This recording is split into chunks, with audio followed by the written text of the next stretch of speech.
Sangitaya Namaha. Hello, welcome my wonderful listeners. As you know, as usual, I am Pranam Kumar Parmar, Sargam, coming from Gandhinagar, Gujarat, India. Okay, today I like to present Rag Tulna, and this Tulna. There are two rags, Suha and Vimpalasi. Okay, Suha and Vimpalasi.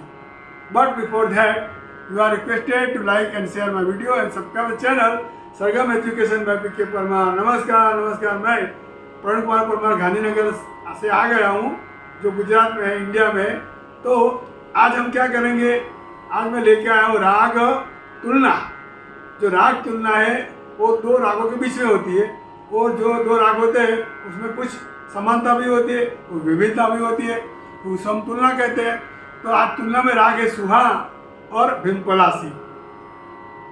अजब गजब की बात है ना, कहा सुहा और कहा भिमपलासी। फिर भी उसमें जो कुछ समानता है वो मैं बता रहा हूँ, विभिन्नता भी बताऊँगा, तो आपको मालूम हो जाए कि कंपैरिजन बराबर है। ओके, तो सबसे पहले जो बाबत समान है, जो दोनों रागों में एक से जैसी है, तो वो है सबसे पहले थाट है दोनों का काफी। ओके, ध्यान कमिंग स्वर प्रकार, तो दोनों रागों में गंधार निषाद कोमल आते हैं। ध्यान कमिंग वर्जित स्वर, तो दोनों रागों के आरोह में हो, केवल आरोह में ऋषभ दैवत वर्जित है, आरोह समान है। दोनों की आरोह की जाति जो है वो ओढ़व है। ओके, ध्यान वादी संवादी स्वर, तो वादी स्वर दोनों का मध्यम है, संवादी स्वर सरज है। तो ये बातें बाबत सब समान है। ओके, और अब उसका जो असमानता कहाँ, विभिन्नता कहाँ है, तो सबसे पहले अवरोह में विम्पलासी में सभी स्वर लगते हैं, सातों स्वर लगते हैं, संपूर्ण है।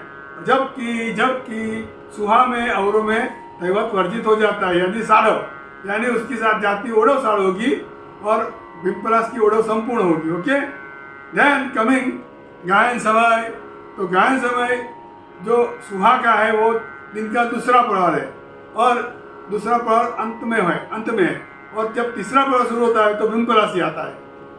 दिन के तीसरे प्रहर में भिमपलासी गाया जाता है। ओके, तो इस प्रकार दोनों थोड़ा डिफरेंस है। और फिर अब आरोह अवरोह पकड़ तो अलग ही होता है सबका, तो राग एक जैसा हो गया। इसीलिए अब आरोह अवरोह सुनिए, सुहा का कैसा है,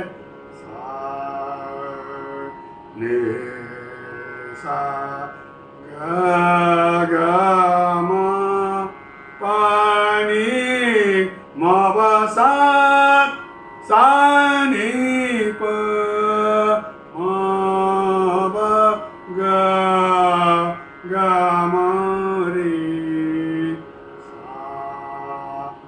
सुहा का पकड़ स्वर ले सा गा गा मा पा गा गा मा रे सा।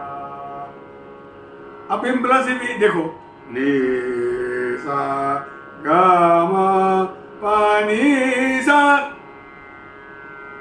और अवरोह सा नी दा पा मा गा रे सा।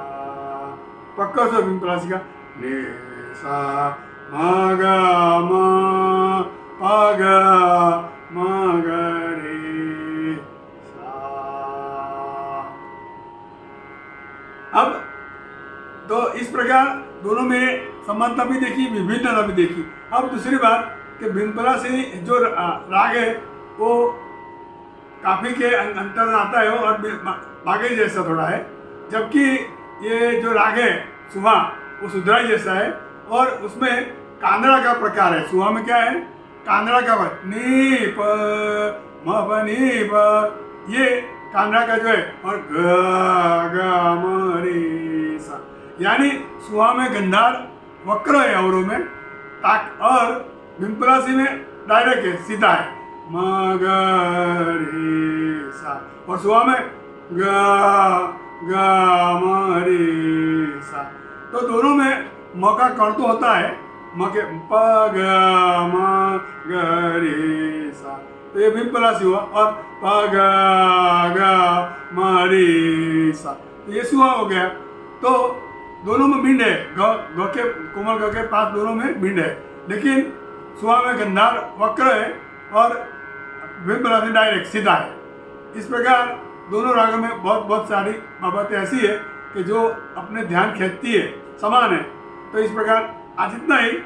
Thank you, all the best, सबका मेरा चैनल। ओम संगीताय नमः।